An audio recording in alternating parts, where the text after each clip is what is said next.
What is up, fight fans? Welcome to episode number 137 of The Neutral Corner.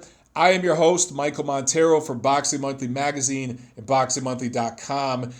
Those of you listening to this, the audio version on iTunes, Stitcher, SoundCloud, wherever you're hearing it, you might notice that the audio sounds a little different.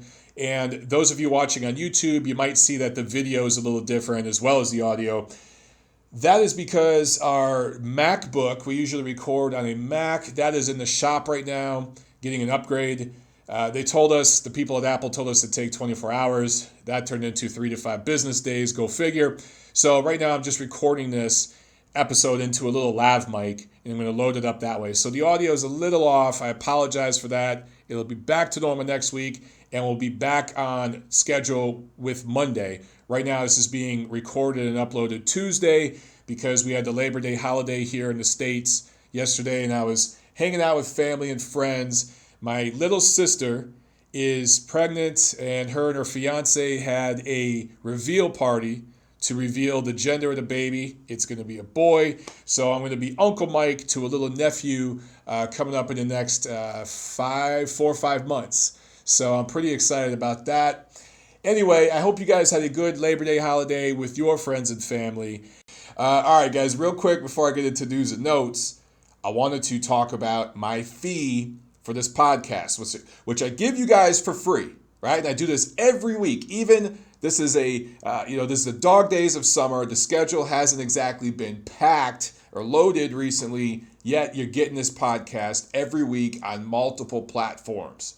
So I ask you guys for a fee. It is non-monetary. Now, the past couple weeks, I've asked you to go to iTunes and leave a rating.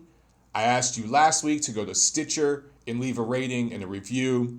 This week, I'm asking you guys to go to SoundCloud.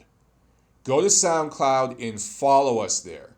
The Neutral Corner podcast is at soundcloud.com/Montero on Boxing. That's very easy to find.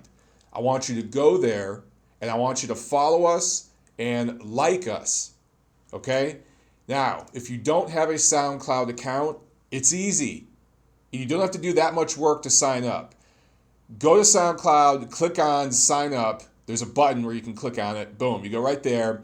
You can sign up. If you already have Facebook, just do it through Facebook. It's very easy. You don't have to create a password and do all this crap. You can sign up through Facebook. If you don't want to do it through Facebook, if you have a Google+, so any of you guys that have a Gmail or you have a YouTube, you have Google+. You can sign up through Google+. If you don't have either of those and you want to sign up through an email and create a password and all that kind of crap, you could do it that way. So 3 easy ways to sign up. It'll take you 30 seconds, and then you could go and follow us at the Neutral Corner podcast. So we beefed up the iTunes, we beefed up the Stitcher. Let's beef up the SoundCloud this week, guys. That is my fee for episode 137 of TNC. In the meantime, for those of you who do want to contribute monetarily, please visit us on Patreon, patreon.com/Montero Unboxing. Those of you who are interested in a t-shirt, you want to rock the MLB t-shirt. And by the way, it's not just for the fellas. We have t-shirts for ladies too. If you want MLB on your titties, ladies, email me at monterounboxing@gmail.com. I can't believe I just said that. On that note, let's get into news and notes. All right, so let's start off this news and notes this week with a little bit of bad news. Jermaine Taylor, former middleweight champion of the world, not just middleweight titleist, the legitimate middleweight champion of the world, arrested once again in Arkansas. Apparently he punched a woman, threatened her with a knife, threatened he was going to kill her. So I guess he's arrested for assault, communicating threats. And it's not the first time he's been in a situation like this. I tweeted about it this week. This is clearly a textbook case of CTE. Now, CTE, we've seen it affect athletes in different ways. Sometimes it just can kill your motor skills. There are guys like former football players, former fighters that have CTE where, of course, you've seen the slurred speech. As I talked about, physical motor skills deteriorating. There are even guys that can't talk anymore can't move their body anymore and have to communicate using a computer program where they move their eyes and it spells out basically a message and the computer talks. I'm sure you guys have seen documentaries about that kind of stuff. I think HBO's talked about it. So CTE can affect guys in many different ways. But one pattern that we have seen with particular cases of CTE is violence. People being violent toward themselves, people being violent toward others. We've seen a lot of former fighters, a lot of former NFL players hurt themselves, take their own lives, hurt others. And that's where Jermaine Taylor is, man. I mean, this guy, I call it heavy tongue. He's had a heavy tongue for a while. You know, the speech hasn't been great, but just look at dude's eyes. He just has this blackness over his eyes. And I don't mean that in a racial context, so don't even take that, trolls, and do what you will with it. I'm talking about like an emptiness there. There's just this void. He is a different person now than he was even 10 years ago. And it's so clear that this guy is a case of CTE. I tweeted about it, and actually me and his former promoter, Lou DiBello, we had a little conversation online just talking about different things. For me, I'm like, how can the boxing community help with this guy, with Taylor? And it's almost like it's too far gone with him. So how can we use this example to make things better for guys in the future? Because with Taylor, I mean, here's a guy who made millions of dollars and didn't blow all of his money, didn't get raped. The guy's got money. Problem is, he's got too many yes men, and he fought on way too long, and he suffered irrevocable damage. I mean, you cannot go back. When you injure the brain and you do certain things to harm it, you can't go back and undo it. It's already done. So I hate to say it, but Jermaine Taylor just might be a lost case. But you look at some other guys. You guys have heard me talk about Adrian Broner plenty. I think that there's some early warning signs right there with him. And there's so many guys in boxing that deal with concussions daily in sparring. You know, even if it's a mild concussion. We talk about football players getting concussed, but boxers get concussed way more often. Way more often. And it's just not talked about. It's just considered, this is part of the sport. What can we do to help improve this? And we've talked about, and I actually talked to Lou about this, about what about a boxers union? What about a federal commission that supersedes all the state commissions and kind of streamlines the processes, for what we do in each state? And he said, that's not really going to help. He has an idea, and I wanted to get your guys' thoughts on this. Doing brain scans on fighters the minute they go pro.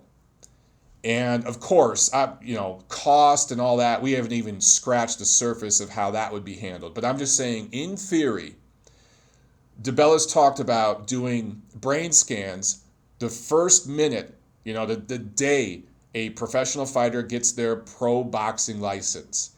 And it going into a federal, not state, federal database. Hey, let's make it a global database where we can take brain scans of the fighter in subsequent years and compare the brain scans and see what has changed. And if you see deterioration, you take that boxer's license. Now, again, these things cost money. And if you take a guy's license while he's still a prospect, he hasn't made any money yet, I can see where there's going to be some issues there. And there's people that are going to say it's his life. If he wants to make money, it's his right to do what the hell he wants with his own body. I get it.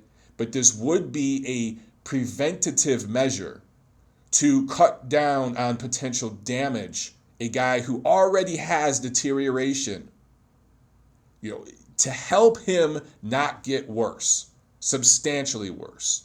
Maybe a brain scan comparison that, in this hypothetical thing I'm talking about here, maybe that could have saved Jermaine Taylor. Now, maybe he would have never became a millionaire, and maybe he would have retired having only made $100,000 or something, but he would have had his damn life himself. So I don't know. Curious what you guys think about that, but it's just a sad thing with Jermaine Taylor. And sadly, guys, we haven't seen the last of this. It's not going to end well for the guy. It's just, it's sad. Okay, let's talk about some positive stuff.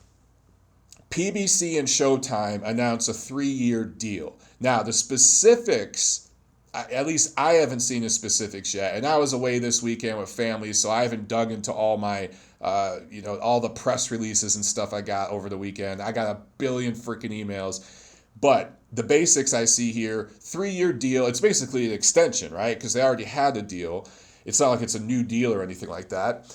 And they're going to do 30 events this year, and they're planning to do more per year as part of this extension. So that's awesome. And if they continue what they've been doing on YouTube, on their social media, picking up some of these foreign cards and streaming them for free on YouTube, and you see how they do. They have the Prospect Series, Showbox. They pick up a lot of things, and sometimes they'll throw undercard fights on Showtime Extreme. I think Showtime is killing it. They have completely surpassed HBO in the fight game.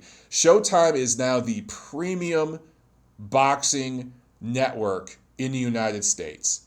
When I'm talking about premium cable, it's not HBO. You're going to make the most money with HBO because you're going to go HBO pay-per-view. So if your ultimate goal is to bank the most cash, HBO is still the place. And they're so desperate now for star talent that, what do they have on pay-per-view? They have Canelo and Golovkin. Who am I missing? They're trying to get Joshua, but that's probably going to DAZN, right? His first fight with Povetkin, the first fight on DAZN, that's where he's going. So I don't know, man. You could try to shoot for HBO, but right now, if you're trying to build a career and you're with the PBC, you're in a good place on Showtime, And I love that, again, they do things on social media so their young guys coming up can be seen globally on these social media platforms. They got a good thing going over there.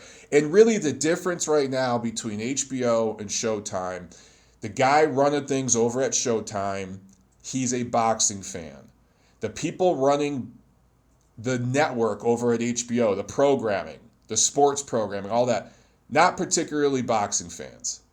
Right? So that is the difference. This is a sport where it slaps you in the face, it punches you in the face repeatedly. You got to be passionate and love the sport to put up with all the bullshit.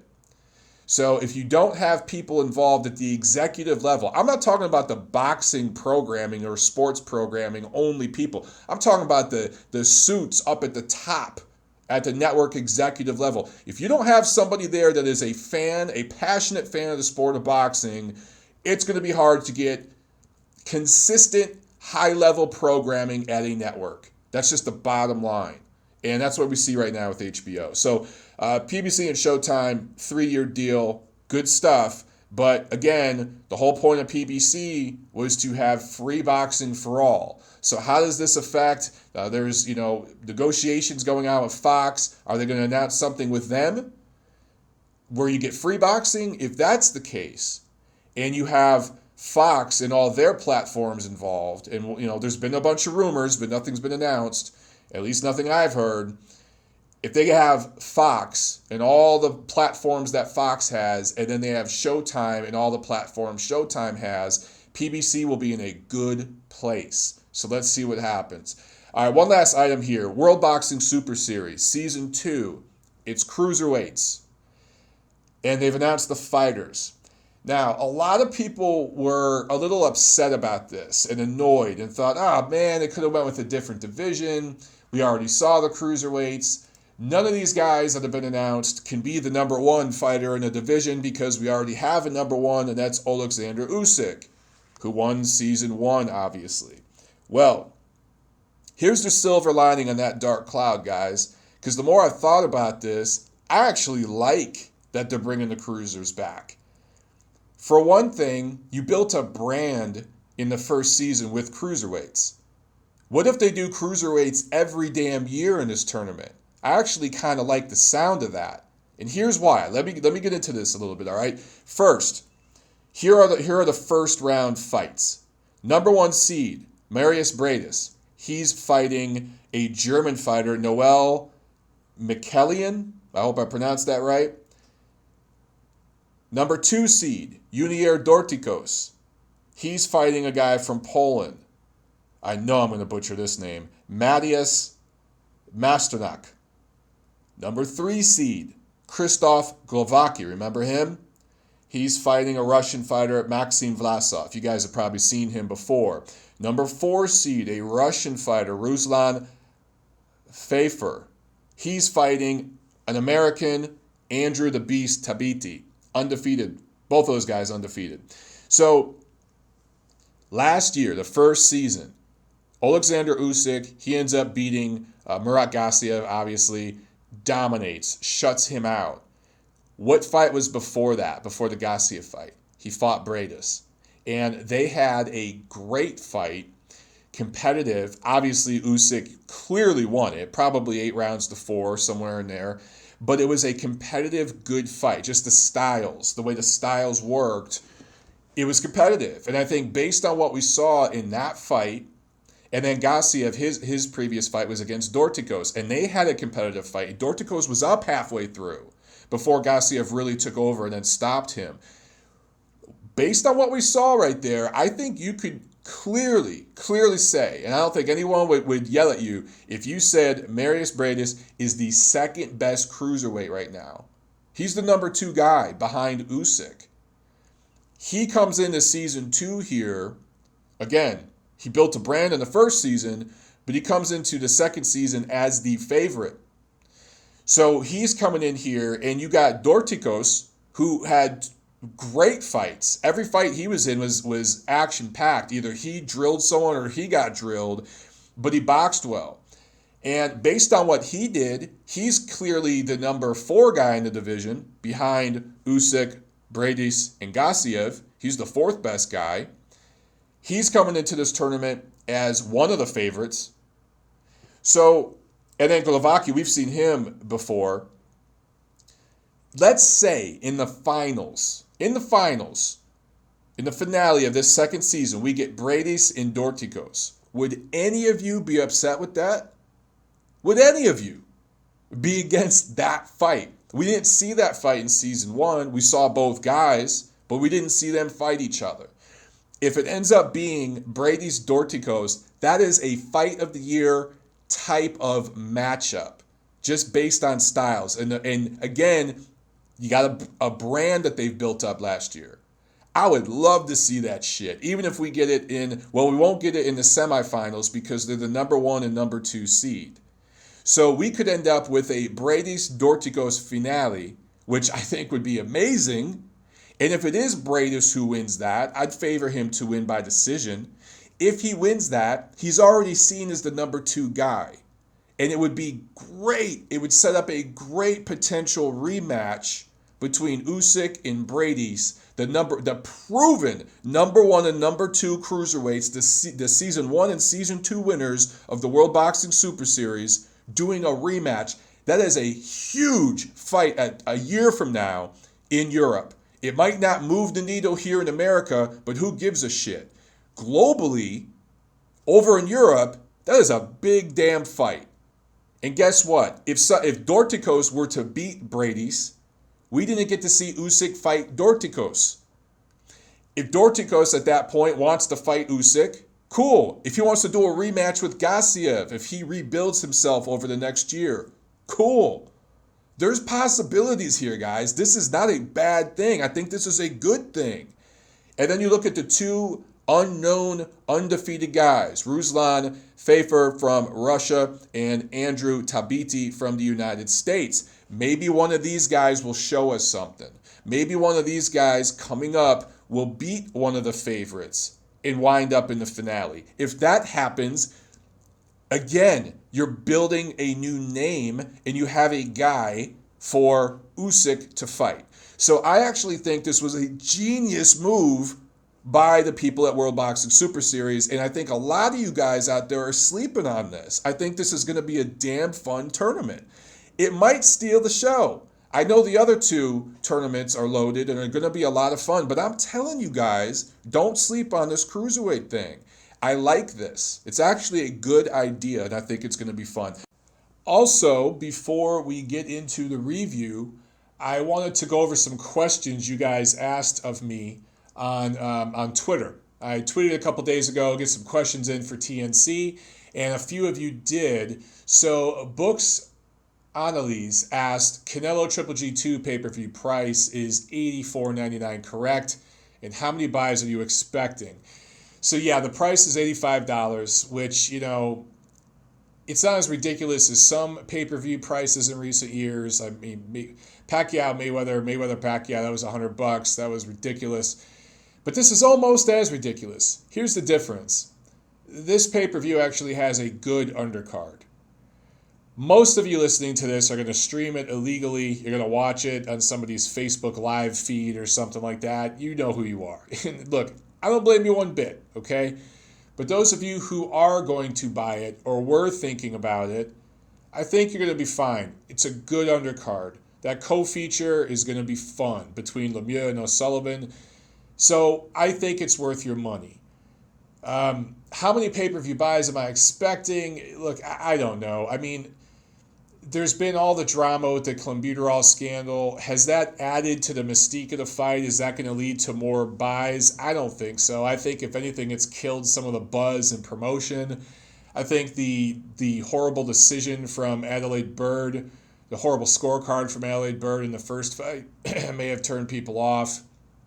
At the same time, this is the first big pay-per-view event of the year in fight sports.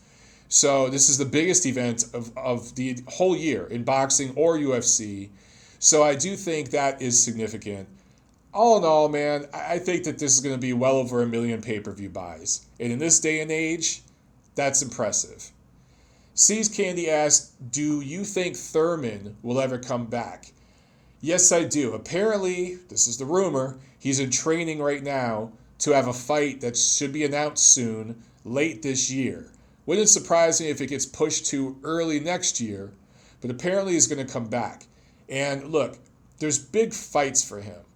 Even if his goal was to have one more big fight and cash out, he's got Errol Spence, he's got Terrence Crawford, he's got the Garcia Porter winner, which would be a rematch. So there's plenty of options there for him to make 7-figure paydays. So he ain't going anywhere anytime soon. He's going to fight on for at least another year or two. But I do think he's halfway out the door. I think marriage changed him. He was changing already before that. I don't see him fighting on past a couple more years, at least not at a high level, an elite level. And I do think his first loss, Thurman, his first loss will be by knockout. I think he's going to be stopped. Ignacio Ortiz asks, what do you think of Devin Haney and his matchmaking with that questionable selection of Burgos as his next opponent? So he is referring to Juan Carlos Burgos, the fighter out of Tijuana, who is a tough, grizzled Mexican veteran and has given some prospects in recent years, or even titleists, some tough fights, man. And he's won titles or pieces of titles himself. I think he had like the WBC silver title, quote unquote, for a while. I want to say it was at like 130 pounds.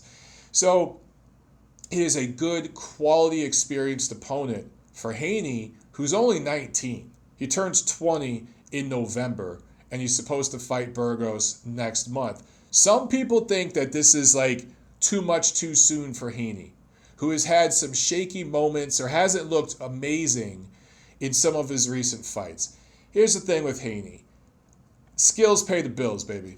Now, Juan Carlos Burgos, I've mentioned before, never been stopped. He went all 12 with Mikey Garcia back in 2014, but again, that was at 130 pounds. I think he started as a featherweight. So Haney is going to be the naturally bigger, stronger guy. Obviously, he's younger, a little taller, longer reach, and we're going to find out if the kid's for real. I think that his management putting him in a fight like this so soon is indicative of their confidence in him. He only went pro in 2015. He's only been a pro for a few years, and he's already got 19 pro fights. This kid's on the fast track. We're going to see what he's got. I like the matchup. Sometimes you throw a guy in there too soon and he gets beat up. It's bad for him. But Burgos, it's not a guy that punches really hard. He's not a naturally bigger, stronger guy or anything like that. So I like the matchup. I want to see what Haney's got. And we're going to find out if he's for real in this fight. Watch. If he wins and beats Burgos big, everyone's going to jump on that bandwagon. If he struggles with Burgos, even if he beats him by decision but struggles, everyone's going to call him a hype job. That's just the world of boxing that we live in now, particularly on Twitter. Last question from Cian. He asked, who are the 5 best boxers you've seen since you started watching boxing? Damn, that is a hard question. If we're talking about best in my lifetime, I was born in 79. I mean, I didn't watch boxing when I was 3 years old. I'm sure I was in front of a TV with boxing on at that time, but I don't remember.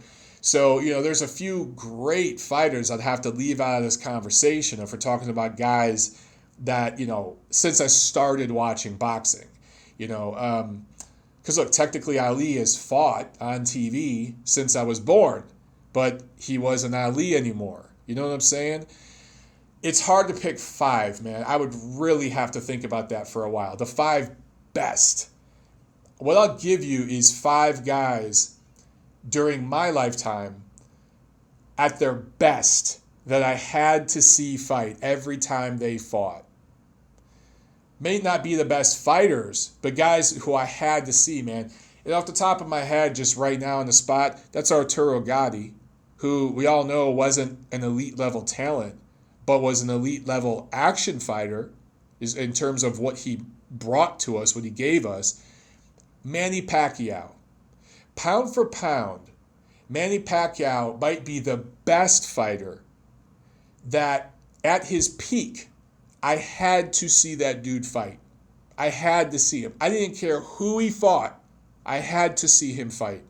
He was special at his best. Another guy, Roy Jones. Roy Jones at his best was a freaking monster. Oscar De La Hoya. A lot of you guys know Oscar De La Hoya from when he was at 54 and north of that. The second part of his career when it was all about money and showmanship and all that. Go back to that, his fights as a lightweight. That dude was a killer. He was an absolute monster. And if he didn't have some of the demons and issues with drugs and alcohol and stuff like that, man, Oscar could have been even better. He was an animal. Had to watch that dude fight. And then Hearns. Thomas the Hitman Hearns. And, look, Detroit's my hometown. He was a Detroit guy. When he fought, you had to watch. So just off the top of my head, man, those are 5 guys right there that I just loved watching fight when they were at their best. Win, lose, or draw, no matter who they were fighting, I had to watch. Now, you notice I didn't talk about any of the new guys fighting right now because those careers are still playing out. But if I could give 5 guys right now, obviously you guys know who are the 5 best fighters I feel are in the world right now. I mean, number 1, it's Vasyl Lomachenko, Terrence Crawford. They're 1 and 2, neck and neck. I think Gennady Golovkin's number 3. I think Alexander Usyk's number 4. You probably got to put Mikey Garcia in at number 5. And Errol Spence is kind of nipping at Garcia's heels right there. I think he's at number 6. So as far as guys I got to see fight, any of those 6 guys I just mentioned, when they fight, I'm watching. So 5 best overall fighters, like pound for pound, since I started watching boxing. Bro, I'd have to think about that for a while and put together a video or something. That might be a good rant video. If you guys would like to see that in a rant video, let me know. All right, that's it with news and notes. Let's get into the review. We have a new TBE to talk about, ladies and gentlemen. Oh, man, I'm getting giddy just thinking about it right now. Last Wednesday, August 29th, in Thailand, the new TBE made history. Shayafon Moonsri, a.k.a. Wanheng Manyalotin, I can't say the damn name, a.k.a. Kayan Ganda, He has 5,000 different nicknames. Wins a unanimous decision over one of the all-time greats, Pedro Tateron from the Philippines. And we got a new TBE, ladies and gentlemen. The best to ever do it. Floyd Mayweather, 50-0. He was the greatest fighter of all time. And now, Shayafam Moonsri, he is the best. He supersedes Floyd because it's all about numbers. Ladies and gentlemen, that's all that matters. Never mind you that the last 6 opponents' records combined for Moonsri, his last 6 opponents, you combine their records, they were 97, 60, and 8. One fighter he fought from Indonesia, Jack Amisa, had a record of 21, 45, and 2. That doesn't matter, ladies and gentlemen. All that matters is he had 51 pro fights and didn't lose one of them. Obviously, I'm trolling. Obviously, I'm having fun with this shit. If you're watching this video on YouTube, you see that I'm using different visual graphics this week to troll people. Now, who am I trolling? Am I trolling people that admire Floyd Mayweather for the right reasons? No. Floyd Mayweather was a damn good fighter. And he deserves some of the accolades he gets, many of the accolades he gets. He was a fine defensive technician and one of the best pot shotters and counter punchers we've seen in the modern era. However, I am trolling the people that are not just fans, but some people actually, media people, network people, that think Floyd Mayweather is the greatest fighter of all time simply because he has an O. People who obsess over O's. People I respect normally, who are seemingly intelligent people that I talk to, and they know they're boxing, but when it comes to these O's, they lose their damn mind. And they lose their sense of objectivity and looking at things in a factual way. So right now you have Shayafun Moonsri, who being 51-0, yes, nobody's putting this guy on the same stratosphere as Floyd. He's not even the best fighter in his own division, and it's an extraordinarily weak division. It's one of the weaker divisions in boxing right now. No one in their right mind has this guy anywhere near a pound-for-pound list or anything like that. But just the actual numbers of it provide an example to show you how numbers can be manipulated and how this shit, having an O, in the end, doesn't mean dick. Moonsri went pro in 2007. He's had an 11-year career. Every single fight has been in Thailand. Every single one of his 51 pro fights spanning more than a decade have been in Thailand. Now, I'll give him this. He's been in the WBC's clean boxing program since its inception because he's had a piece of the WBC title for a while now. But there's other fighters in the division who have titles, including another Thai guy, Thayapun Nyamtrong, alias Knockout CP Freshmart, one of the better nicknames in boxing. He's got the WBA title. He's had it for a while, and he's another Thai guy. Why haven't those guys ever tried to unify? Maybe that fight moves the needle over in Thailand, and that means something and they can make some money. Why aren't they doing it? Vic Saludar from the Philippines, he has the WBO title, and the IBF is vacant. So, again, I'm trolling, I'm having fun with this, and I'm not the only one, because basically, guys, yeah, some of Floyd's fans, and it's not just Floyd, guys, we could take it back to when Roy Jones was coming up, and really, I think Roy Jones is when the networks, when HBO started pushing this bullshit. He had that O, and it was such a big deal. And the network, HBO, it was so shocking when Antonio Tarver beat Roy Jones Jr. Does anybody in their right mind rate Antonio Tarver on the same stratosphere as Roy Jones at their best in terms of pound for pound? I know I sure don't. Roy Jones was a much better fighter.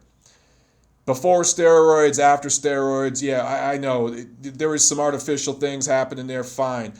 Just Glenn Johnson beat Roy Jones. Does anybody knocked out Roy Jones, like badly knocked him out? Does anybody put Glenn Johnson on the same stratosphere? You know, there's only a couple of guys, maybe one guy that beat Roy that I would put on the same stratosphere. That's Joe Calzaghe. You know what I'm saying? I think Joe Calzaghe is in the same breathing space as Roy Jones. But some of these other guys that have beat him, it's obvious that Roy at his best, pound for pound, was a much better fighter. So it doesn't matter that the guy has losses. He's still one of the best to ever do it that we've seen in the modern era, right? He was great. Roy Jones was great. So these O's don't mean dick. Stop paying so much attention to them. And by the way, it's not just boxing. Because you go over to MMA and you look at what Ronda Rousey, that entire hype bubble, all that was predicated upon this O. And as soon as that O got popped, that cherry got popped by Holly Holm, what happened with Ronda? She fell apart. Now, in that case, that O getting exposed, we saw the truth there. We saw what was behind that O. It was all hype. It was all bullshit. Right? She had basically had an entire division created for her behind this massive hype machine and the media agenda and everything else. She profited off of it. Now, that's an example where meant a lot because it showed how much of a hype job she was. But Evander Holyfield, when he lost his first fight as a heavyweight, and he came back and ended up winning the title again. Lennox Lewis, Vladimir Klitschko. Man, let's take it back to Leonard, Hearns, Duran. These guys lost fights and came back stronger and won titles again and proved themselves as greats. Does it matter that these guys lost? Stop putting so much damn stock into O's. They don't mean shit. All right, enough of this. We don't have to talk about Wanheng Manyalotin ever again after this week. But we're going to have fun with it this week, all right? Friday, September 1st, Fantasy Springs Casino in Indio, California. It was Golden Boy Promotions on Facebook Watch. And in the main event, Ryan Garcia wins a majority decision over Mexican, now lives in America, Carlos Morales. He struggled late. He was hurt late. He was winded.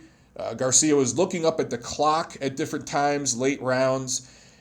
Bad body language. Boxing, you can't hide. This isn't a team sport.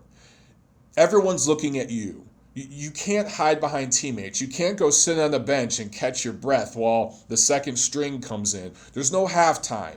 There's no helmet to hide your face like in football, to where if you're in pain and you're a little winded, you can kind of play it off. You can't do that shit in boxing. Something as simple and as small as looking up at the clock late in a fight to see how much time is left in the round so you can catch your breath and make sure that you can get through the round. Everybody sees that shit. And it is on display for the world. That camera is up in your face.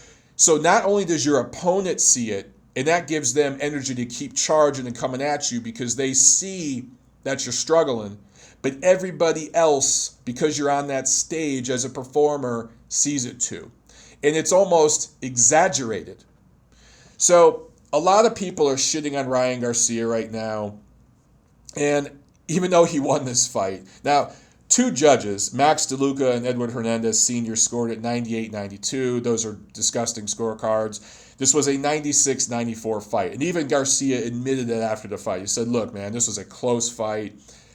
I think Garcia did enough to win. He did. He built up an early enough lead to where he won. And he did the smart thing. If he was struggling and he was a little buzzed late, he ran out the clock because he knew he had built up enough of a lead to eke out a close win. This is the type of fight that a prospect needs to build themselves up and get better. And I was just talking about O's, but some of you guys are so obsessive about this shit that it's even more than like obsessing over a loss. You'll obsess over flaws from a guy that he has in victories. Like a lot of you guys that hate Golovkin, you find ways to talk shit about his win over Daniel Jacobs. It was still a damn win and he dropped dude. But a lot of you guys will find ways to shit on it because you just don't like Golovkin. So there's a lot of people who don't like Garcia and they're shitting on him, even though he's a prospect. He's, 20 years old with 16 pro fights, and he struggled a bit in a win against a veteran. I get why some people don't like this kid. He's a prick. He's an arrogant prick. And he posts a bunch of stupid shit on social media. He posts a bunch of videos of him throwing 1,000 punches in 30 seconds. Or he'll do stupid interviews on these, trolling YouTube channels saying, that he could mess up Vasily Lomachenko in sparring. Or he would kill Gervonta Davis. I think this fight proved he's not ready for Gervonta Davis. He would get drilled in that fight right now. He needs to shut up. And that's one thing I don't understand, like with Golden Boy and some of the management here. They need to get in this kid's ear and shut him up. You saw after the fight that he gave Carlos Morales props. As I said, Morales born in Mexico, but he now lives in the LA area. He's been dropped and I think cut several times in fights before, but he's a tough guy who's better than his record suggests. It was good matchmaking by Golden Boy here. A good lesson-learning matchmaking process by Golden Boy. They did a good job here. I think they knew Garcia was going to struggle a bit, but just enough to win. But after this fight, Garcia gave Morales credit. You see that the kid is actually a humble kid. I think a lot of this stuff of him on social media is being pushed by somebody. I don't know if it's coming from the brass at Golden Boy or if it's coming from some people in camp. They're like, hey man, this shit is getting you attention on ESPN. It's getting you followers on Instagram. Keep doing this, man. They're eating it up. Let the haters hate. The problem is other fighters see that shit too. So I think they need to slow down with all that bullshit and start learning how to box. I've talked about it before. Garcia doesn't move his head very well. He moves his feet and his hands well, but he needs to move his damn head. And more than anything, it's just leaning to, when he shoots a jab, leaning to his right. When he shoots that right hand over, get his head over to the left. Sometimes it's jabbing and rocking back, getting your head back out of range. He's tall enough where he can do that kind of thing. He needs to watch some Vladimir Klitschko fights. And he needs to fight a little more like that, honestly. He used to poke and prod and get his head out of the line so that when there's tangles on the inside, he's in the right position to where he can't get clipped. He can't get caught the way Morales did in this fight. He also needs to work on his damn stamina. And part of the stamina issue here is he loads up on punches so damn much because he's trying to knock everybody out and look pretty. Take some steam off your damn punches, cover up, poke and prod, set your opponent up a little bit, and don't worry about the damn knockout. Don't worry about looking so damn good for Instagram and shit. Take some steam off the punches, settle down, and the stamina will get better. You're only 20. Your stamina should be better than this. The kid's fighting this was his first fight at 135. He's obviously going to settle at 140. He's big. He's 5'10". I think he's got a 70-inch reach. He's going to be a 140, right? So the power is going to start to dissipate. He's got to learn how to box a little bit. He still has a lot of potential. I think he's going to be fine. But people in his camp need to make some damn changes. They need to settle the kid down and chill out with some of the social media bullshit, and I think things will get better. All right, guys, there wasn't a lot going on last week. Let's get into the preview of what's coming up this week. Schedule's loaded this Saturday. All right, Saturday, September 8th in Victoria, Australia. There's a card picked up by ESPN Plus. A local fighter, an Aussie, Andrew Maloney, is fighting a Panamanian, Luis Concepcion, at a 115-pound fight, SuperFly fight. And also on that card, Tim Tszyu, Kostya Tszyu's son, is in the co-main. So check that out if you got ESPN Plus. Also over in the UK, Birmingham to be exact, Amir Khan is fighting on a Matchroom Sky card. Also, there's a rematch for the British middleweight title, Jason Wellborn and Tommy Langford. That should be fun. Sam Eggington is also on the card, and other UK prospects like Lewis Ritson and Gamalia Fai. So check that one out. That's on Sky over there in the UK. Here in America, we got a couple cards. Let's start over in California at the Grand Forum in Inglewood. SuperFly 3 will be on regular HBO. Remember them? Yeah, they still do boxing sometimes. And this one's being put on by Tom Loeffler with his 360 slash K2 slash Triple G Promotions outfit. There was a lot of drama putting this card together. There were visa issues, there were injuries, there were just medical problems with some of the fighters who were originally supposed to be on. So Tom had to work a lot of magic, not to mention all the distractions he had with the Canelo Golovkin situation, the Clenbuterol scandal. The fact that this card even came off is pretty damn impressive. And it's not as good as the other SuperFly cards, mainly because of the main event. I think the main event is lacking here. But top to bottom, this is actually a pretty entertaining card. It doesn't have the big main event that the other two SuperFly cards had. It doesn't have quite the star power. But as with the other ones, there's a lot of international talent here. And globally, this is a pretty big card. Okay, so in the main event, Juan Francisco Estrada is fighting Felipe Argueta, and that's an all-Mexican fight.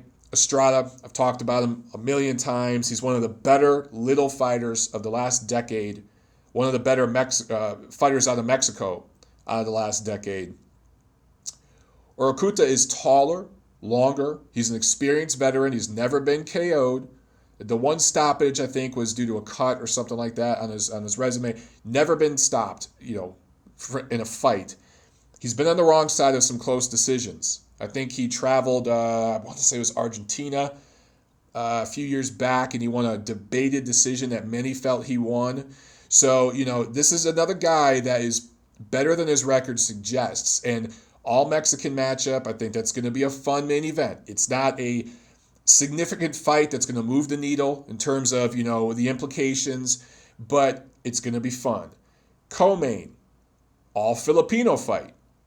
Danny Nietes is fighting Aston Paliste, vacant WBO 115-pound title. So this is an opportunity for Nietes to win a title in his fourth weight class. So it is significant, this fight, in that sense. Nietes, this will be his first fight at 115 pounds.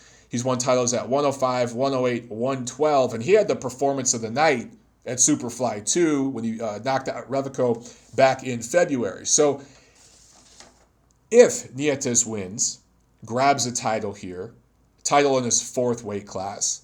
If Estrada wins, hey, how about Nietes and Estrada in SuperFly 4 early next year? That makes a lot of sense, and that makes a lot of sense in Los Angeles. Heavy Mexican population, obviously, but also a heavy Filipino population. So that's why I think that this is smartly well done by Tom Loeffler, considering all the drama he had to deal with putting this thing together. I think he did a pretty damn good job. Paliste is almost a decade younger than Nietes, taller, longer, naturally bigger and stronger, well-traveled. He's fought in a few different countries. I want to say he's fought in Macau, America, Mexico. So he's traveled, but overall a weak resume. This guy just hasn't fought anybody at Nietes' level. So we might see Nietes score another big knockout here. He will be punching up at a much younger, stronger guy, though. So maybe this goes rounds. I'm interested in this fight. I think it's going to be fun. I think Danny Nietes is an underrated, underappreciated fighter, one of the better fighters over the last decade himself. And then we have Kazuto Ioka from Japan fighting McWilliams Arroyo of Puerto Rico.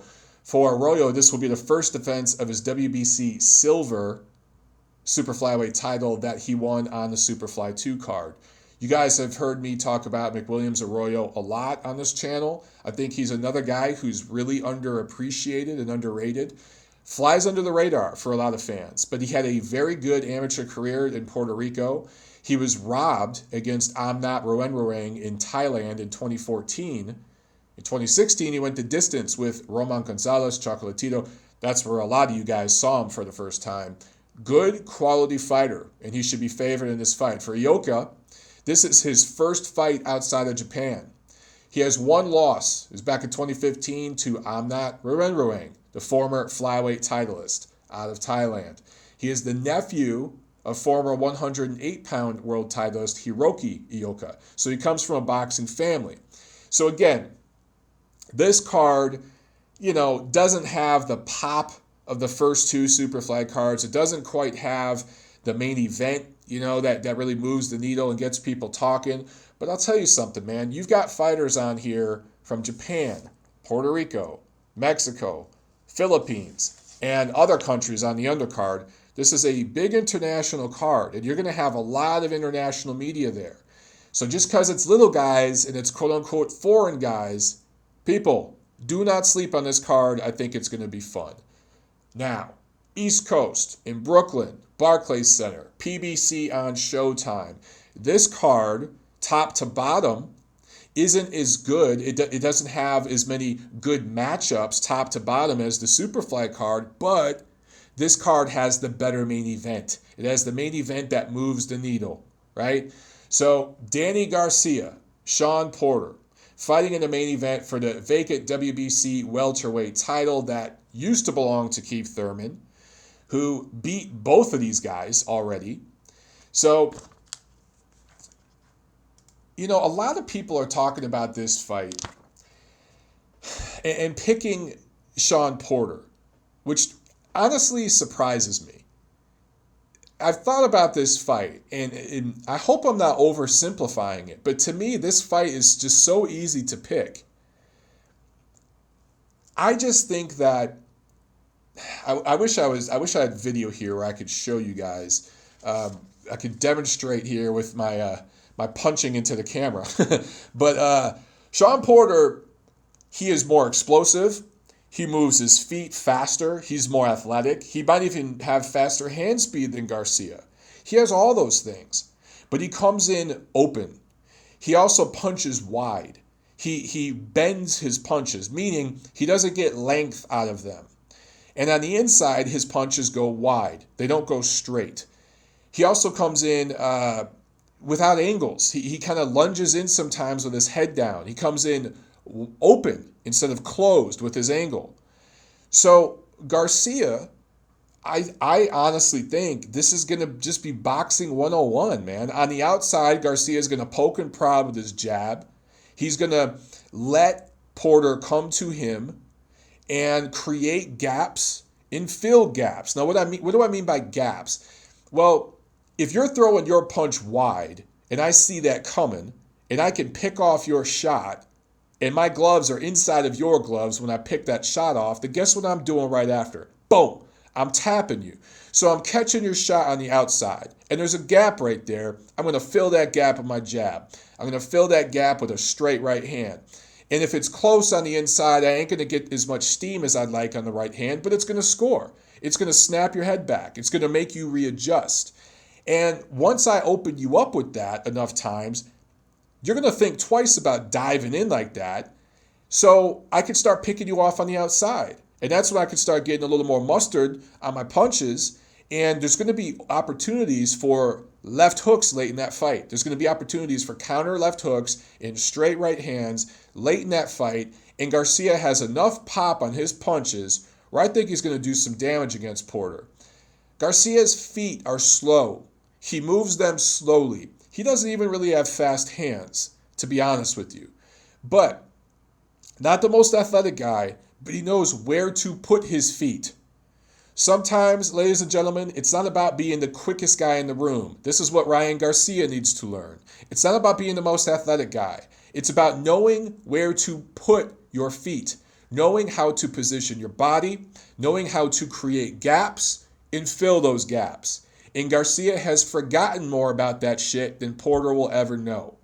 So for that reason alone, I just think this is an easy fight to predict. Now, because Porter has the heart of a lion, and he is so much more athletic and explosive, he is going to dive in, and he's going to, look, if you fight Sean Porter, you're going to eat headbutts. You're going to eat forearms. You're going to eat elbows. You're going to get possibly kneed in the nuts at some point. He's rough. He's tumble. And I think Garcia knows that. And you're going to see him get a little bumped up and bruised and battered. As long as Garcia is in shape and mentally focused and expecting and understanding that he's going to have to go through some of that, I think he's going to be fine. And I think he's going to just pick this dude off and chop him down late. I think it could resemble very much the fight with Kell Brook. Not that Kell Brook and Danny Garcia fight exactly the same, because they don't. But I think that it could be close early on, but class will reveal itself. And that's what I saw. I was ringside when Shawn Porter fought Kell Brook. And over the second half of that fight, you just saw class show itself, class reveal itself. And Porter was just outclassed late in that fight by a better fighter. That's what we're going to see Saturday night in Brooklyn. So I like Garcia by decision. It wouldn't surprise me if Garcia even dropped Porter late in this fight, even if it's just a flash knockdown. Wouldn't surprise me at all. But I like Garcia by decision, and honestly, fairly decisively. It's just like both of these guys lost to Keith Thurman. And I thought that Keith Thurman decisively beat them. He didn't dominate them. They were close fights. And I think Keith let off the gas at different times to reserve, the gas tank a little bit. He could have stepped on it more and won more decisively. But I thought that, a lot of people watched Thurman Porter and thought that was a close fight or a draw, or even Thurman Garcia. To me, those weren't close fights that could have went either way. I thought Thurman clearly beat them. These guys are Keith Thurman leftovers. But I think Garcia is a class ahead of Porter. He just is. And that's what we're going to see in this fight. Also, one more thing. People have talked about the layoffs. Shawn Porter hasn't fought since last November, when he went 12 rounds with Adrian Granados. It's not as if Garcia has been crazy active himself, though. Yeah, he fought in February. He fought in February. But it was against Brandon Rios. He fought a human punching bag. So he basically got in a workout in February.